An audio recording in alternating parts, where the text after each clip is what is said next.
Votre attention s'il vous plaît. Cet élément est en français. Contactez-nous pour savoir s'il est aussi disponible en la langue de votre préférence. Veuillez aussi noter qu'il est en audio uniquement.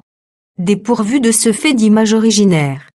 À présent, nous vous convions à suivre, depuis christequality.com et évangile-éternel.com, la rubrique Académie biblique de l'évangile-éternel.com. Elle est présentée aujourd'hui par le prophète Jean Bosco Mbombi, ministre de l'Évangile éternel. Recherchez-vous les enseignements du prophète Jean Bosco Mbombi, allez sur christequality.com ou sur évangile-éternel.com/jbmbombi.html. Les enseignements sont disponibles en texte, audio et vidéo. Surtout, ne partez point sans souscrire à l'une de nos chaînes YouTube qui correspond à votre version linguistique. Souscrivez s'il vous plaît. Bonne édification au nom de notre commun Seigneur et Dieu Jésus-Christ. Amen.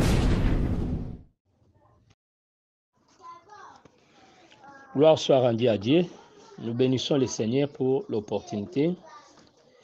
Dieu qui a permis que nous puissions encore parler de sa part. Alors là, nous prenons la pensée du 5e point. Nous sommes toujours dans l'interprétation de l'écriture. Le 4e point, comment interpréter l'écriture. Mais maintenant, nous voulons parler sur les langages de l'interprétation et ses différentes variations. Donc, après avoir donné les règles générales et spécifiques et générales de l'interprétation, nous touchons le point 5, les langages de l'interprétation et ses différentes variations. Je prends une écriture, je suis dans 1 Corinthiens chapitre 2, 9 à 13.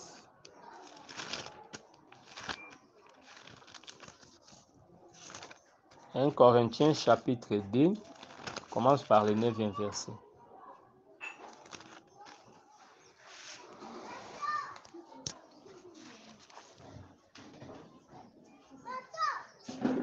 Mais comme il est écrit, ce sont des choses que l'œil n'a point vues, que l'oreille n'a point entendues, et qui ne sont point montées dans le cœur de l'homme, des choses que Dieu a préparées pour ceux qui l'aiment. Dieu nous les a révélées par l'Esprit, car l'Esprit sonde de tout, même les profondeurs de Dieu. Lequel des hommes, en effet, connaît les choses de l'homme, si ce n'est par l'Esprit de l'homme qui est en lui? De même, personne ne connaît les choses de Dieu, si ce n'est l'Esprit de Dieu. Or, nous n'avons pas reçu l'Esprit du monde, mais l'Esprit qui vient de Dieu, afin que nous connaissions les choses que Dieu nous a données par sa grâce. Et nous en parlons non avec des discours qu'enseigne la sagesse humaine, mais avec ce qu'enseigne l'Esprit, employant un langage spirituel pour des choses spirituelles. Jean chapitre 3, 12 à 13. Jean chapitre 3, 12 à 13. Si vous ne croyez pas quand je vous ai parlé des choses terrestres, comment croirez-vous quand je vous parlerai des choses célestes? Jean chapitre 8, verset 48.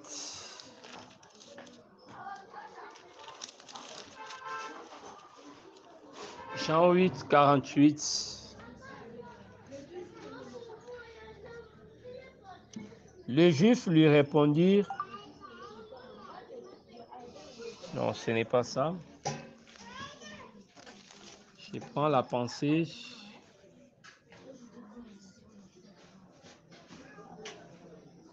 C'est Jean chapitre 6.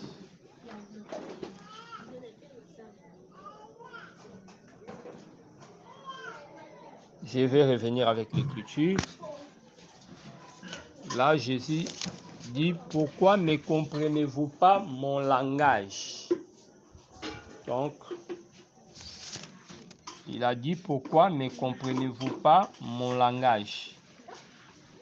Donc là, nous prenons cette écriture pour soutenir aussi ce que nous voulons dire. Donc, il a parlé d'un langage. Pourquoi ne comprenez-vous pas mon langage? Je vais revenir sur cette écriture. Alors, nous sommes en train de parler sur le langage de l'interprétation et ses différentes variations.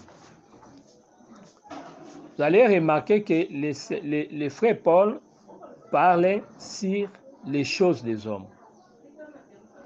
Les choses des hommes sont aussi comprises par rapport à l'esprit des hommes. Les choses des hommes ont été dites, publiées selon la pensée de l'homme et sont aussi comprises selon l'esprit de l'homme. Mais lorsqu'il est question de l'évangile, de la prédication, c'est l'esprit de Dieu. Donc, il est question des choses spirituelles. Et Paul dit, pour les choses spirituelles, nous employons un langage spirituel. Qu'est-ce que je veux dire par là? Que le langage de l'interprétation, c'est le langage spirituel. Lorsque nous prêchons, nous devons utiliser le langage spirituel. Prêcher signifie amener les choses physiques dans la dimension spirituelle. Prêcher signifie expliquer ce qui est terrestre. C'est pourquoi Jésus a dit, lorsque vous ne me comprenez pas quand je parle des choses terrestres, voyez, il va aussi parler sur les choses célestes. C'est qu'il y a les choses terrestres et les langages terrestres. Il y a aussi les choses célestes et les langages célestes. Voyez, par là, nous expliquons les deux sacerdoces selon les songes de Joseph. Remarquez, premier songe, ils étaient dans les champs, c'est-à-dire ils travaillaient dans la terre. Mais le deuxième songe, là nous voyons, il a parlé sur les étoiles célestielles. Or, la terre a été manifestée le troisième jour, donc par les premiers songes, nous voyons les premiers sacerdoces. C'est pourquoi nous disons que les sacerdoces lévitiques, c'est les sacerdoces qui parlent des choses terrestres. Dans la terre, c'est Moïse, c'est ce qui est charnel. Mais le quatrième jour, c'est ça les sacerdoces de Juda. C'est les sacerdoces qui parlent des choses célestes. Voyez, puisque le quatrième jour, on manifesta le ciel et son contenu. Voilà un peu les choses du ciel plutôt. Donc, c'est les sacerdoces qui parlent des choses célestes. Or, le cinquième jour, les oiseaux quittèrent la terre pour le ciel. Or, l'œuvre du ministère, c'est l'œuvre du cinquième jour. C'est là où nous disons, quand un prédicateur prêche, prêcher signifie quitter la terre pour monter vers le ciel. Quitter la pensée terrestre pour exprimer la pensée céleste. C'est ça interpréter. Donc, quand vous prêchez, il faut qu'on sente le langage céleste. Quand vous présentez Abraham comme un homme seulement comme ça, c'est vous êtes dans l'exhortation. Mais pendant la prédication, lorsque vous enseignez, il faut que vous puissiez transcender.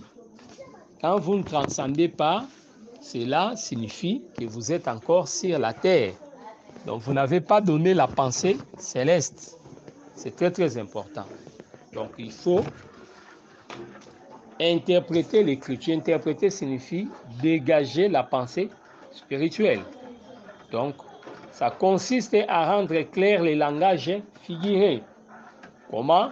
En donnant le vrai sens. Je donne un exemple pour votre compréhension. Le sens est figuré. C'est ça même l'écriture. Et de l'autre côté, nous avons un tableau qui porte des rubriques. Les langages figurés, entre parenthèses l'écriture. De l'autre côté du tableau, nous avons les langages spirituels, entre parenthèses l'interprétation. Je prends maintenant l'exemple. Tirer les temples.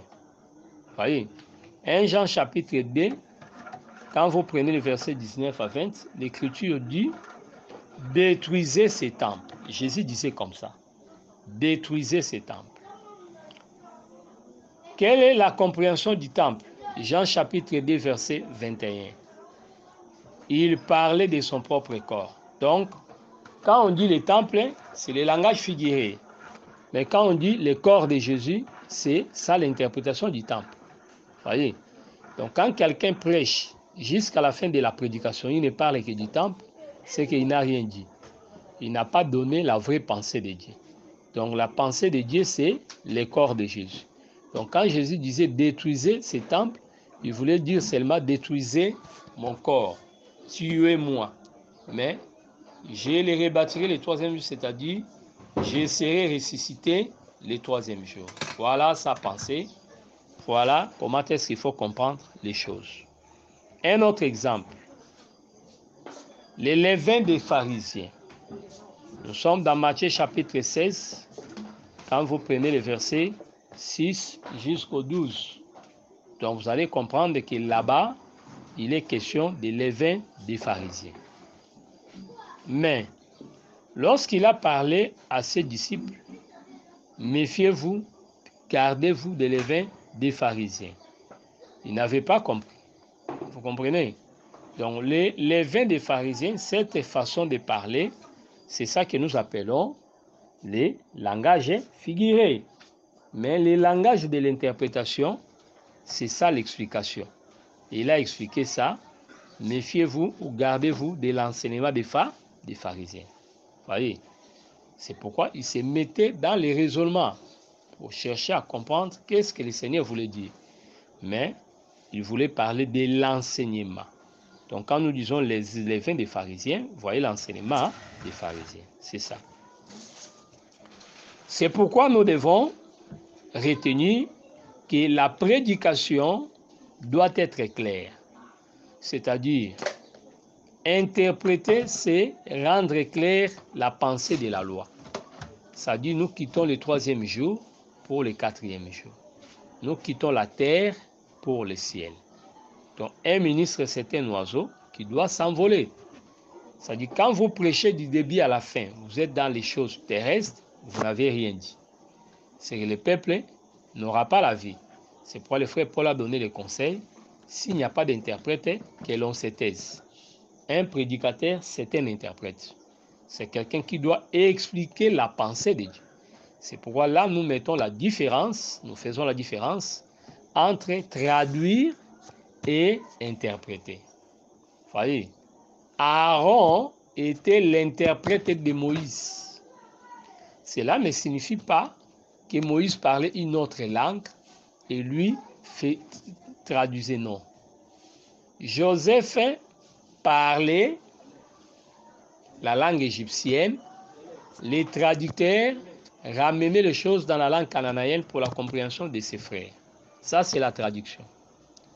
Mais Aaron qui interprétait Moïse, ils parlaient tous la même langue.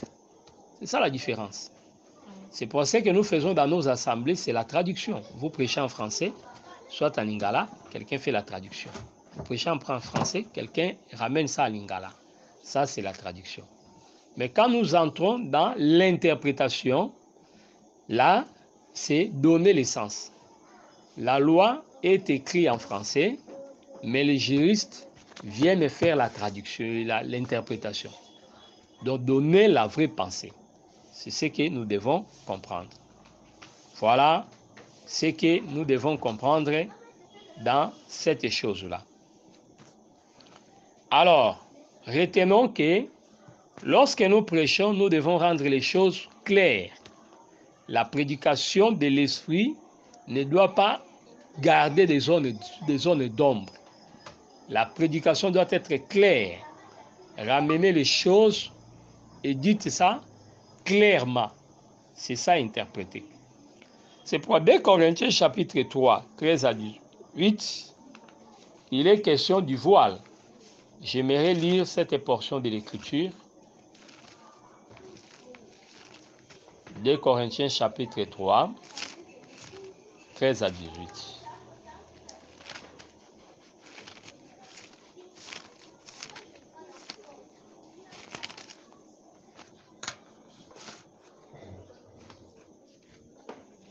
« 2 Corinthiens chapitre 3, j'ai fait la lecture. Et nous ne faisons pas comme Moïse qui mettait un voile sur son visage, pour que les fils d'Israël ne fixassent pas les regards sur la fin de ce qui était passager. Mais ils sont devenus durs d'endurcissement, d'entendement, car jusqu'à ce jour, les voiles demeurent, les mêmes voiles demeurent. Quand ils font la lecture de l'Ancien Testament, ils ne se lèvent pas, parce que c'est en Christ qu'ils disparaissent. Voyez, donc vous continuez la pensée jusqu'à 18. Mais je retiens la pensée qui nous intéresse. Nous ne faisons pas comme Moïse. Voyez, ça c'est le ministère du matin. C'est ce que faisait Moïse et ses successeurs. Mais Christ et ses dispensataires, il les révèle. C'est pourquoi Jésus parlait en dehors, en parabole, mais lorsqu'ils sont dans la maison, il interprétait. Voyez, c'est qu'il y a deux temps. Les jours en dehors de la maison, c'est ça aussi le Seigneur en Israël. Mais dans la maison, c'est le Seigneur dans l'église, c'est aussi le temps du soir. C'est pourquoi sur les chemins d'Emmaüs, vous allez voir que Christ n'était pas révélé, mais il va se révéler dans la maison. Voyez, dans la maison, c'était le soir. Donc voilà ce que nous devons retenir. Nous sommes au temps du soir. Or, le temps du soir, les chandeliers étaient allumés. Cela permettait que les pains qui étaient sur la table soient éclairés. C'est pour dans la disposition au tabernacle, on trouvait que les chandeliers étaient en face de la table des pains de proportion. Pourquoi? Pour que les pains soient éclairés. Donc voilà ce que nous devons comprendre. Donc, le ministère que nous avons, frères, si vous êtes prédicateur, retenez que Dieu ne vous a pas appelé pour embrayer les gens. Il y a des gens, quand ils présentent l'évangile, ils sont dans la joie de voir que les gens ne comprennent pas. Mais non. Le frère Paul dit, nous ne faisons pas comme Moïse, qui jetait un voile. Il prêche, il fait la lecture de la loi, à la fin, il fait descendre les voiles. Il faut lire ça dans Exode 34, versets 1 à 5. Vous allez voir, quand Moïse descendait de la montagne, il faisait la lecture. Après avoir fait la lecture, il prend les voiles et il jette sur le visage. Vous voyez? Mais nous ne devons pas faire comme ça. Au contraire, chez nous, on doit trouver les voiles, les visages découverts. Cela veut dire nous devons révéler la gloire de Dieu. Révéler la gloire de Dieu, non pas cacher la gloire de Dieu. Voyez, c'est très très important. C'est pour notre prédication doit être claire. Alors, on retiendra que le langage de l'interprétation a aussi ses variations. C'est-à-dire, lorsque nous prêchons, on doit sentir des variations dans la manière de parler.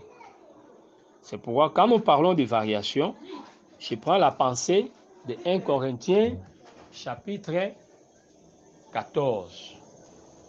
1 Corinthiens 14, 6, j'ai fait la lecture.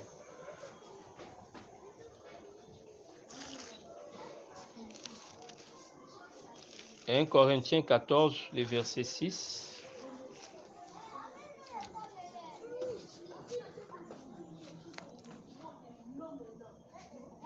Et maintenant, frères, de quelle utilité vous serais-je si je venais à vous parlant en langue et je ne vous parlais pas par révélation, par connaissance ou par prophétie ou par doctrine? » Voyez, il y a 4 parler: par révélation, par connaissance, par prophétie ou par doctrine. Lorsque Paul a parlé à propos, il est touché la pensée de l'exercice des dons. Voyez, c'était en rapport avec l'adresse au peuple, la manière qu'on peut exprimer un message donné par le Seigneur. Mais dans cette pensée, vous allez voir que Paul introduisait aussi la pensée du ministère. C'est pourquoi 1 Corinthiens 14:6 s'applique dans la manière de présenter aussi la prédication. Puisque quand vous descendez dans le verset 7 jusqu'au verset 9 là-bas, vous allez remarquer, dans le verset 7 par exemple, si des objets qui rendent un son, les objets inanimés, qui rendent un son comme une flûte ou une harpe, ne rendent pas de sons distincts, comment reconnaître-t-on ce qui est joué sur la lutte ou sur la harpe?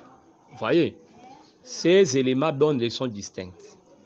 Là, on peut aussi extravaguer pour toucher la pensée ministérielle.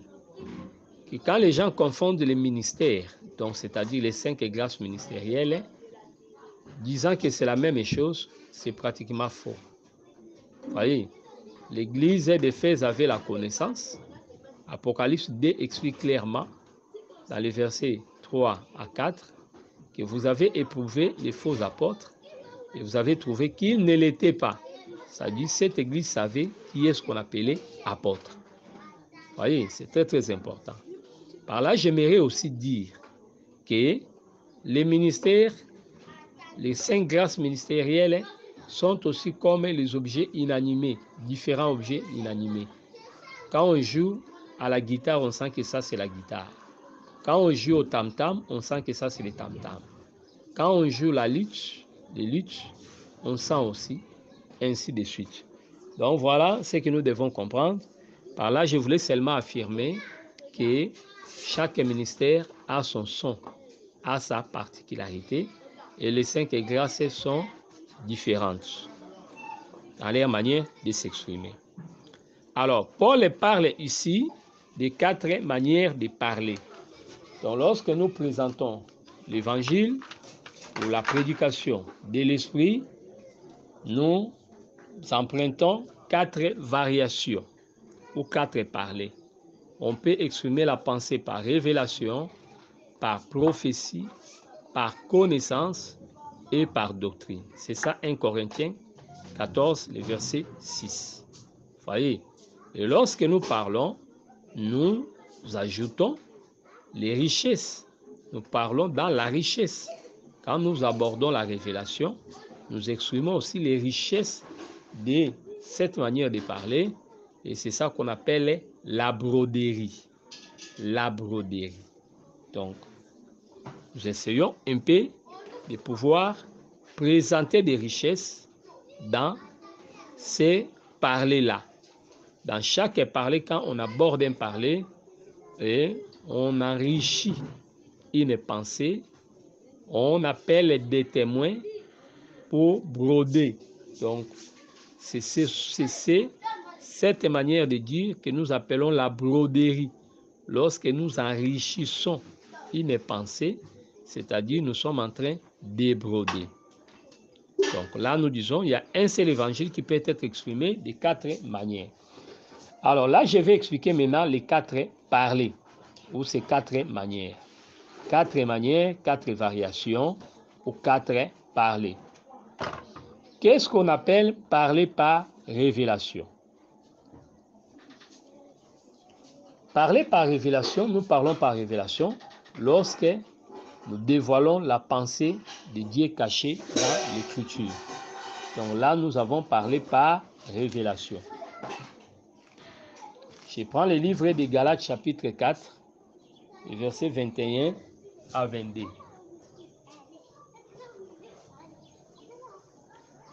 Dites-moi, vous qui voulez être sous la loi, n'entendez-vous point la loi?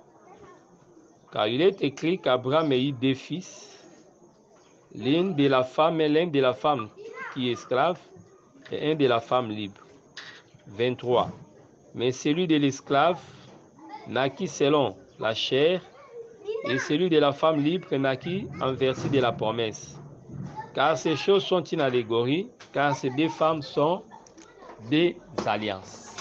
Voyez, le frère a interprété la pensée qu'il est en train d'évoquer. Suivez très bien. Il précise que l'île de Mont Sinaï, enfantant pour la servitude, c'est Agar. Vous voyez l'explication? C'est Agar, c'est le Mont Sinaï. Quand vous descendez, vous allez voir que le frère Paul donne des précisions. Ces deux femmes sont des alliances. C'est-à-dire là, la femme est interprétée comme étant une alliance, comme une montagne. Vous voyez? Donc, là, il a révélé. C'est comme un Corinthiens 10:4. Paul dira qu'Israël vivait à un rocher. Les rochers, c'est une grande pierre. Mais ici, qu'est-ce qu'il dira? Ces rochers, c'est Christ. C'est-à-dire, lorsque nous comprenons la Bible, nous retenons que les mots ou les termes, les concepts rocher parlent de Christ. Voilà pourquoi lorsque je vais prêcher sur Proverbes chapitre 30, je prends le verset 26, les damas, peuple sans force, qui se cache dans les rochers. Je dirais que les damas représentent un peuple que nous sommes, nous l'Église, et notre lieu de refuge, c'est les rochers, c'est-à-dire Christ. Vous voyez? Donc cette connaissance, l'explication donnée par le frère Paul, c'est une porte pour la compréhension des autres versets. Donc, quand je suis en face du rocher, je me sens à l'aise. Toutefois, je sais que tous les rochers ne parlent pas seulement de Christ. Mais ici, nous sommes dans un aspect. Donc, premièrement, je sais qu'il y a d'autres significations, mais dans l'explication des choses, je retiens également que Christ représentait les rochers. Donc, Israël vivait à un rocher, c'était l'ombre. Mais la réalité de ces rochers, c'est Christ. En d'autres mots, c'est Christ qui leur donnait à boire. Voilà ce que nous devons comprendre. Donc là, on a parlé par révélation. Donc, lorsqu'on prêche par révélation, on révèle la pensée qui est cachée. On révèle la pensée. Abraham, c'est Christ. Donc, nous révélons Abraham. Joseph, c'est Christ. Nous révélons. Alors, deuxièmement, parler par connaissance. Qu'est-ce qu'on appelle parler par connaissance? Il y a des choses que je vais évoquer là-bas. Je prends l'exemple de 1 Corinthiens chapitre 11. Non, Hébreux chapitre 11. Lorsque frère Paul parle sur les héros de la foi, là nous disons, il est en train de varier la connaissance. Il explique la foi, une même chose, mais de différentes manières, en se répétant. Il varie la connaissance. Il explique la foi avec Abel, il explique la foi avec Noé, il explique avec la foi, donc, ce qu'il est en train de faire, il varie la il parle par connaissance. Voyez, il parle sur la foi, mais il varie la connaissance. Voyez. De même aussi, lorsqu'on parle par connaissance, il est question de varier. Ici, la même chose, il diversifie la signification. Mais lorsqu'on prend aussi, donc ici, une même chose de la foi, mais plusieurs explications. Donc non, et plusieurs exemples. Il varie les exemples. Mais on peut aussi varier la connaissance en donnant plusieurs explications. Je varie la connaissance avec montagne. J'explique que montagne signifie alliance. Par montagne, je vois la femme. Par montagne, je vois un royaume. Donc, j'ai fait la variation de la connaissance. Un même concept, un même terme, mais qui cache plusieurs pensées. Vous voyez, c'est comme le frère Paul, dans 1 Corinthiens 15, qui expliquait la résurrection en prenant le corps de des corps terrestres, en prenant les corps célestes, voyez, il fait des variations pour exprimer seulement l'incorruptibilité, pour montrer seulement que pendant la résurrection, tous, on n'aura pas la même gloire. Voyez, donc tous ces exemples-là, ils varient la connaissance dans 1 Corinthiens 15. Voilà donc comment est-ce qu'on peut comprendre les choses. Donc, parler par connaissance, c'est lorsqu'on explique un concept de la Bible. Par exemple, les mots porche, les mots femme, concept femme, mais vous variez les explications, donnez les différentes explications, vous variez la connaissance. Donc, en ces moments-là, nous comprenons qu'on a varié la connaissance. Varier la connaissance signifie aussi expliquer autrement.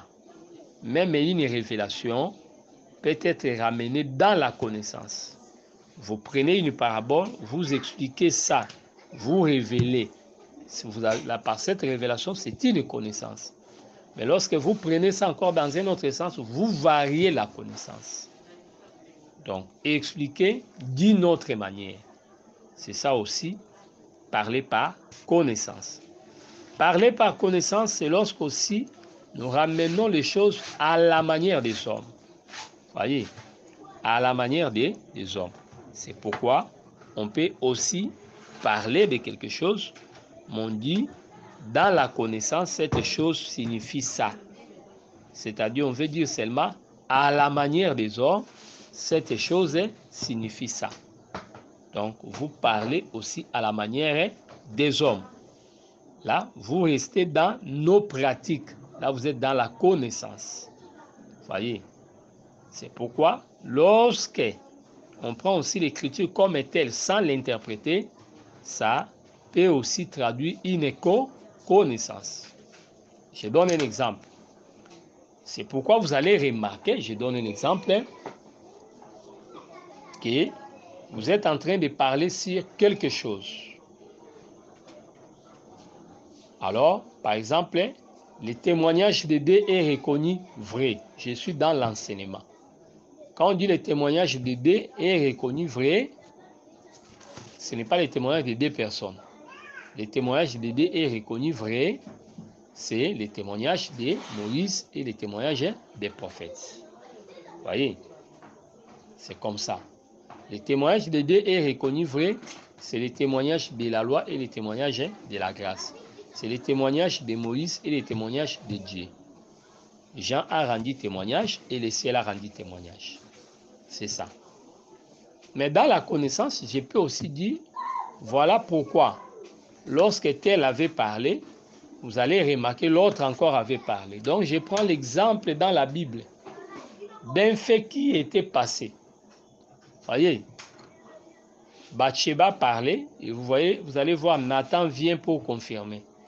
Donc David devait croire à cela, puisqu'il y avait les témoignages de Bathsheba et les témoignages du prophète Nathan. Donc là, je prends la connaissance. Je parle par connaissance. Vous comprenez un peu. Donc, au monde, c'est pourquoi vous allez remarquer, dans telle situation, en Israël, c'était passé comme ça. Vous évoquez ça. Je donne un exemple pour être plus pratique. Lorsque Rabshakeh est venu, au temps d'Ézéchias, nous sommes dans des rois, 18, des rois 19. Rabshakeh est venu, il défiait Ézéchias devant les peuples. Voyez, vous allez remarquer que les chefs du peuple qui étaient sur la muraille, ils avaient interdit que ne parlez pas comme ça, parle en langue araméenne. Voyez, donc vous pouvez être dans une prédication, vous prêchez sur quelque chose, vous affirmez quelque chose, qu'on ne parlera pas mal du chef.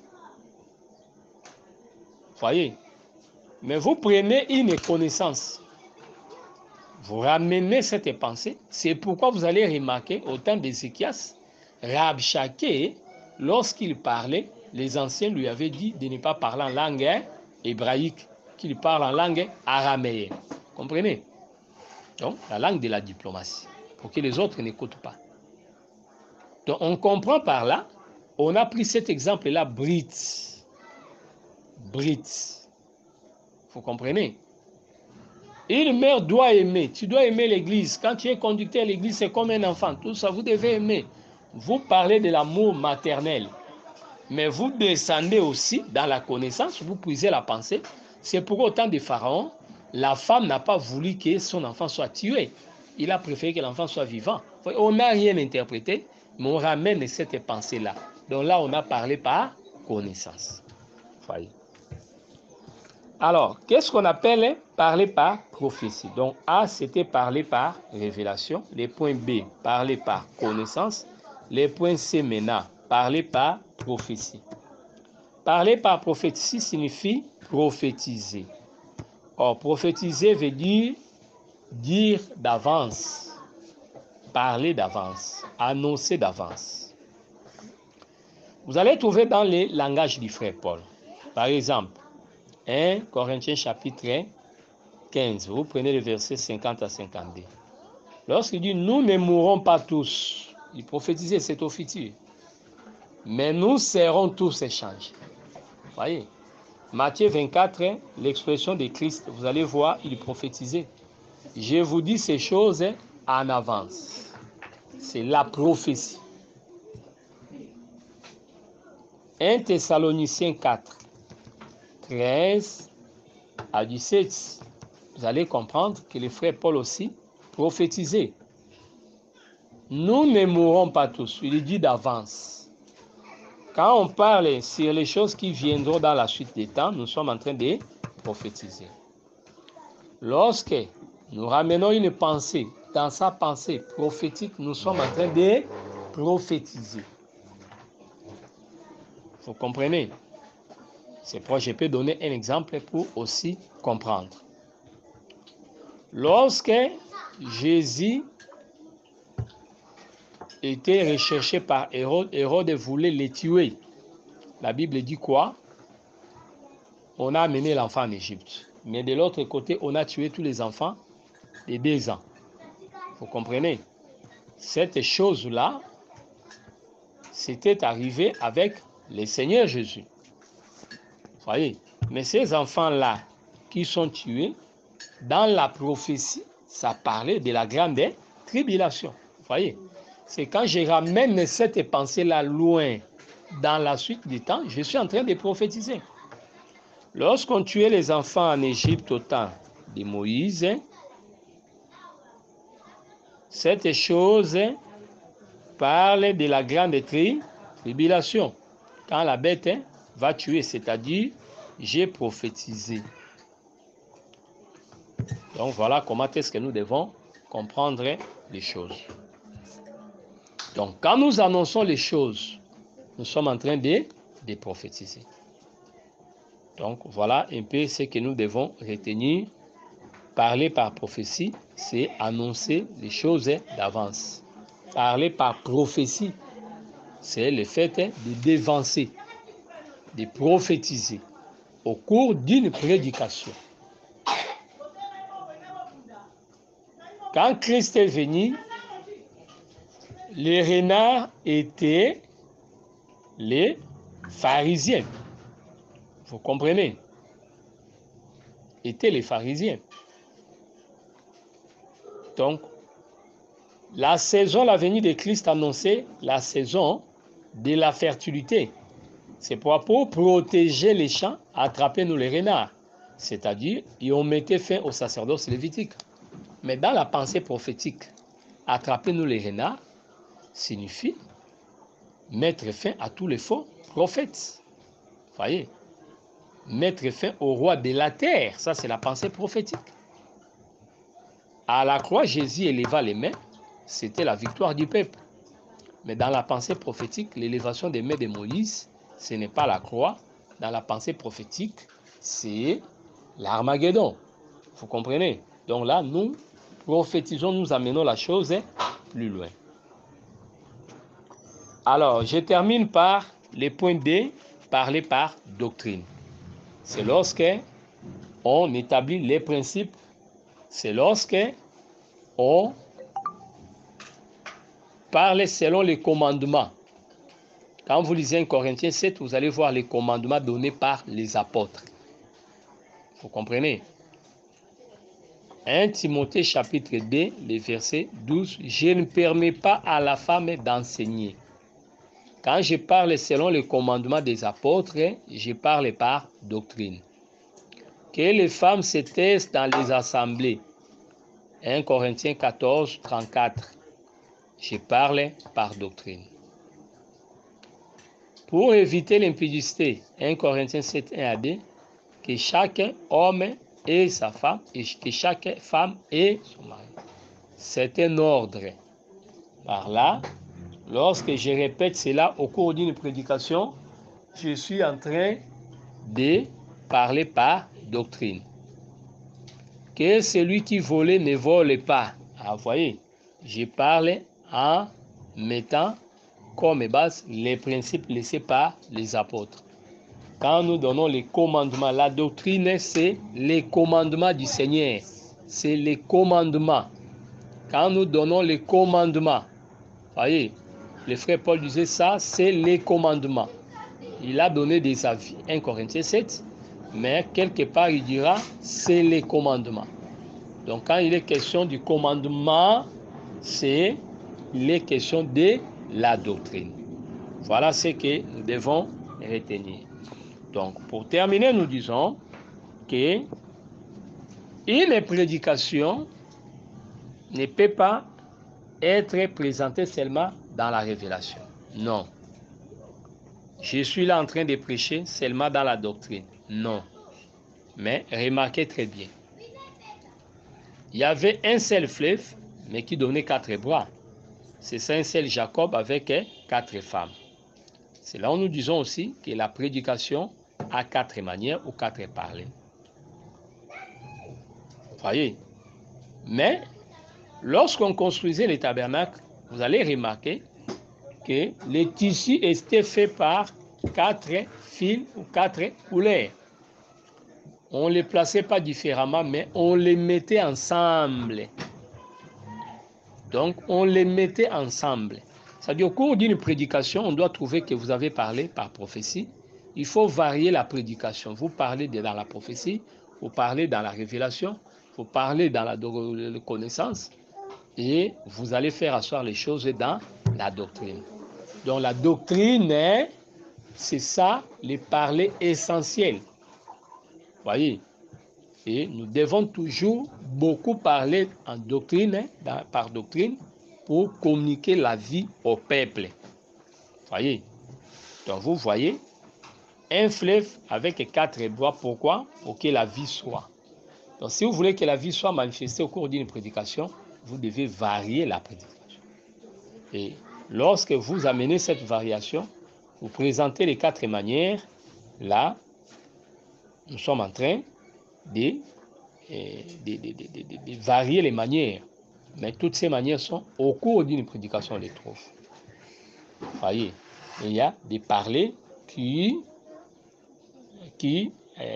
en quelque sorte, dominent. On peut plus parler dans la révélation. Mais les autres parlers doivent être aussi trouvés là-bas. Donc, il faut qu'on trouve cette variation dans la manière d'exprimer l'évangile. Vous touchez la pensée de la révélation. Vous touchez, vous comprenez? Donc, je donne un exemple pour être plus concret. Je suis en train de parler sur un sujet. Je prends par exemple le sujet, par exemple, l'Éternel est mon refuge. Vous voyez, l'Éternel est mon refuge. Je suis en train d'amener le peuple à avoir confiance en Dieu, de prendre Dieu pour refuge. Vous voyez, mais je rentre en arrière pour parler du refuge. Par exemple, vous remarquerez, frère, que lorsque David quitta la maison de Saül, que nous considérons comme Israël, il avait pris refuge dans la pierre des ailes. Voyez, la pierre des ailes était le lieu où il s'était caché. Nous prenons cette pierre comme l'Éternel lui-même. Nous prenons cette pierre comme aussi l'Église. Donc là, je révèle. Je suis en train de révéler la pierre. Vous ne voyez pas cette pierre-là. Il est allé se cacher là-bas, non. Mais lorsqu'il fuyait, Saoul, il a pris refuge dans la pierre des ailes. Vous comprenez? Donc quand le danger viendra, il faut se confier à l'Éternel. Mais je révèle une pensée là-bas, avec David. Là, j'ai parlé par révélation. Comprenez un peu? C'est comme ça. Mais lorsque j'établis le principe de confiez-vous aux hommes de Dieu, se réfugier en Dieu signifie aussi se confier aux hommes de Dieu. Je prends la pensée du prophète au temps de Josaphat et 2 Chroniques chapitre 20. Là, j'établis la doctrine. Voyez? Donc, c'est très très important. Lorsque Israël sera dans la défaite, pendant l'Armageddon, il se confiera à l'Éternel. C'est que là, nous disons aussi qu'en ce moment-là, je parle par prophétie. Vous voyez? Ce n'est pas quelque chose qui est passé, mais quelque chose qui viendra dans la suite des temps. Mais je vais évoquer ça quand même pour renforcer ma pensée. Que quand à tout moment que vous avez des limites, des difficultés, vous êtes limité, confiez-vous à Dieu. Israël dans la faiblesse, il va se confier à Dieu pour trouver la réussite, la victoire. Donc voilà un peu comment est-ce que nous devons voir les choses. Donc dans une prédication, on doit trouver les 4 manières de parler. Et lorsque nous touchons une manière, nous devons enrichir ça. C'est ça que nous appelons la broderie. Voilà notre pensée. Que le Seigneur Jésus-Christ vous bénisse. C'était votre frère, le prophète Jean Bosco, de Kinshasa. Mon contact est coordonné, c'est plus 243 89 plutôt, 243 89 541 88 90. Soutenez notre site évangile-éternel.com. Soutenez les vases que nous sommes pour ce travail d'évangélisation. Mon numéro est connecté au WhatsApp. Contactez-nous pour toutes les questions. Nous sommes disposés pour vous assister. Plus 243 89 541 88 90. Que Yehoshua HaMashiach vous bénisse. Merci d'avoir suivi ce message et que Jésus-Christ vous bénisse. Si vous avez une question à l'intention de l'homme de Dieu, si vous voulez que l'homme de Dieu prie pour vous, si vous voulez vous confier à l'homme de Dieu, ou si vous voulez tout simplement bénir l'homme de Dieu, contactez-le directement si ses coordonnées sont disponibles depuis sa page. Sinon, contactez-nous et nous lui transmettrons vos préoccupations. N'oubliez pas de faire un tour à notre page évangélisation pour voir en quoi vous pouvez vous rendre utile à Christ par cette œuvre. Que Dieu vous bénisse tous. Amen. ChristQuality.com. Les cieux en un clic de la souris. Évangile-éternel.com, le site de l'Évangile éternel. Christ-Equality Fondation, équilibrer la manne ramassée dans le désert de sorte que chacun ait un maire. Branchez-vous sur ChristEquality.com ou sur évangile-éternel.com et vous attendra au rendez-vous. La radio mondiale évangile-éternel.com, enseignement non-stop. La télé prophétique évangile-éternel.com TV, enseignement quantique et documentaire biblique. L'église virtuelle, assemblée et culte de prière des saints, en ligne et en direct. La rubrique Pasteur et thème. Retrouvez tous les ministres de l'Évangile éternel, en vidéo, audio et texte. La rubrique Bible révélée. Explication prophétique de la Bible, mot à mot. La rubrique Questions et réponses expose les réponses des ministres à vos questions difficiles et compliquées. La rubrique Prophétie et actualité décrypte pour vous l'actualité en rapport avec les prophéties bibliques. La rubrique Aréopage ouvre à tous et sans censure, le libre débat et exposition contradictoire. Évangile-éternel.com démystifié au moyen de l'enseignement, des erreurs, des fausses religions, églises, doctrines et philosophie. Nos enseignements confrontent l'apostasie et les idées préconçues pour vous attacher à la saine doctrine. Vous y trouverez de l'exhortation, du réconfort spirituel et de l'incitation à vous sanctifier. Sur évangile-éternel.com, sollicitez une requête de prière, et les ministres et plusieurs s'implieront pour vous. Retrouvez des cantiques chantés par des saints et des cantiques instrumentaux. Venez y apprendre d'autres langues à travers la Bible audio multilingue. Les enseignements sont en toutes les langues. évangile-éternel.com, le site de l'Évangile éternel.